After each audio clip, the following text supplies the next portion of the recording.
EWTN, sharing the splendor of truth. The sanctifier, he's the one that sends you the opportunities. Did you ever notice that? Don't ask for humility, I can tell you that. You'll get it before it's out of your mouth. If we were to accept every cross in our life, see, the weather is one. Just getting up in the morning is a cross. Did you ever notice that? We're strange people. We don't want to get up in the morning, and we don't want to go to bed at night. Are we strange? See? Well, if I get up early, if I get up, really get up when that bell rings, I have to overcome myself. Because I want to stay there. That's mortification if I get up. If I don't get up, then I have given in to myself. That's true of going to bed. It's true of everything.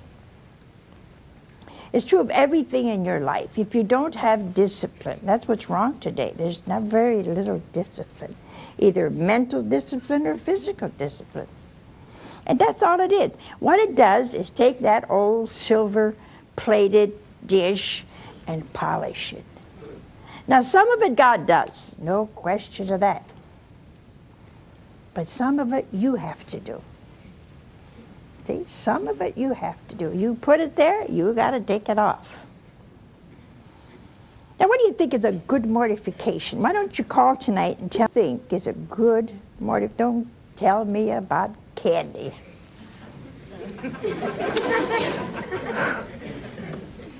You'd think chocolate was the best thing you could ever give up for Christmas, or for your Lent, rather. You know, that's not the point. Why don't you be sweet to your neighbor? See? Be a chocolate to your neighbor. That'd be nice.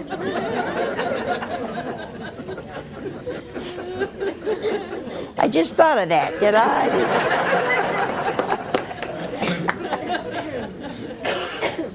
But why not? Be a chocolate to your neighbor. Do something nice to the one you dislike so much. If it's their birthday, send them a card. Maybe you haven't sent them a card your whole life. Start this Lent. The whole purpose of Lent is to give you a push to transform you more like Jesus. That's the purpose of Lent. Maybe you could give up one meal or something from that meal. So you don't need 4 slices of bread. Just eat 1 slice. That's a mortification. You say, well, I'm hungry. That's the point. If you're going to fast, you've got to feel hungry. Anything that you deny yourself costs. So what makes people deny themselves with cheerfulness? Love. Love.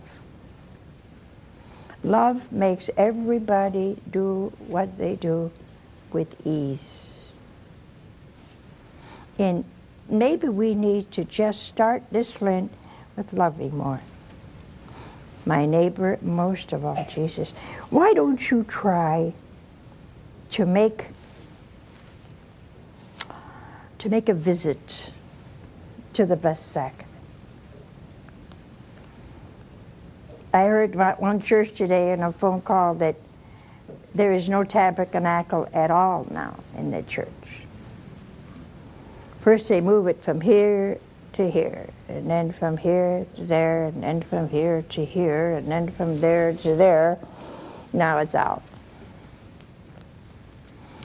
Well, why don't you then, every day, maybe 5, 6 times a day, say, O Sacrament most holy, O Sacrament divine, all praise and all thanksgiving be every moment thine.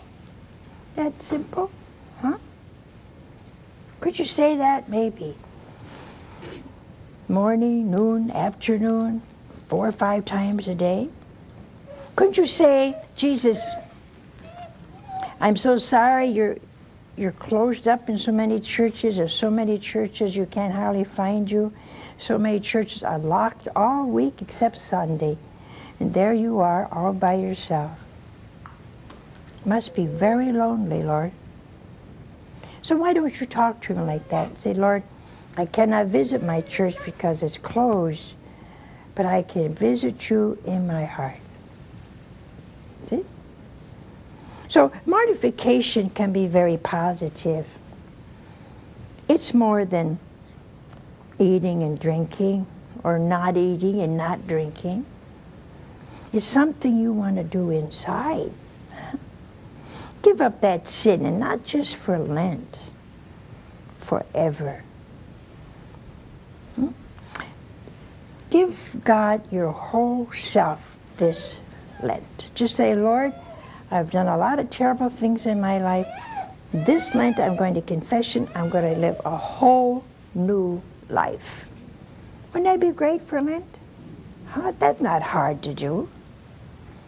Why don't you be nice to your children for Lent?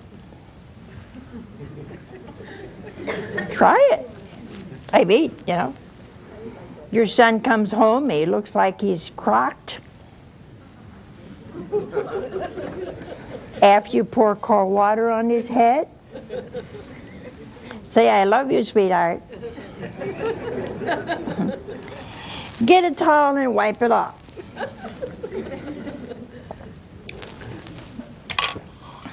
We need to be nice. How about not judging? Do you realize how much you judge every day? You know what it means to judge? We judge motives. I know why you did that. How do you know? You're in his brain? How do you know how he did that? Why? How do you know that? Can you read his mind? No. That's the hardest thing. If you want something hard to do for Lent, try that. Oh, here's another one for women. Don't gossip. Oh, you're not going to have anything to say for the rest of the time. Don't gossip for Lent. If somebody said, oh, I want to tell you something. Say, what's the matter with you? Don't you want to know? But I got to tell you. Now, wouldn't that be a witness, huh? Wouldn't that be telling Jesus something? Wouldn't it be say, Lord, I love you more than myself? And those dirty movies you go to, ooh.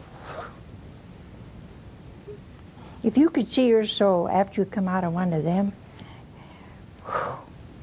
you drop dead right on the spot. That's how bad you look. Oh, terrible, terrible. That you need to do for yourself. There's so many things you can do that will enhance your spiritual life by just being loving, compassionate. You know, some people have a hard time being compassionate, especially when somebody comes along and gives you an organ recital. You know what an organ recital is? Yeah. They begin with their liver, they go down to their kidneys.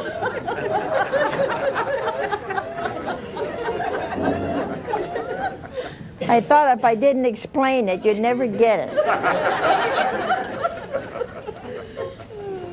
And they even tell you about the ingrown toenail. You just wonder how they're making it, you know?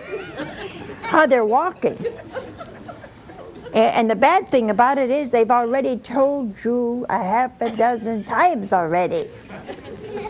In fact, you know what's coming next. As soon as they say liver, you think kidney. There it is.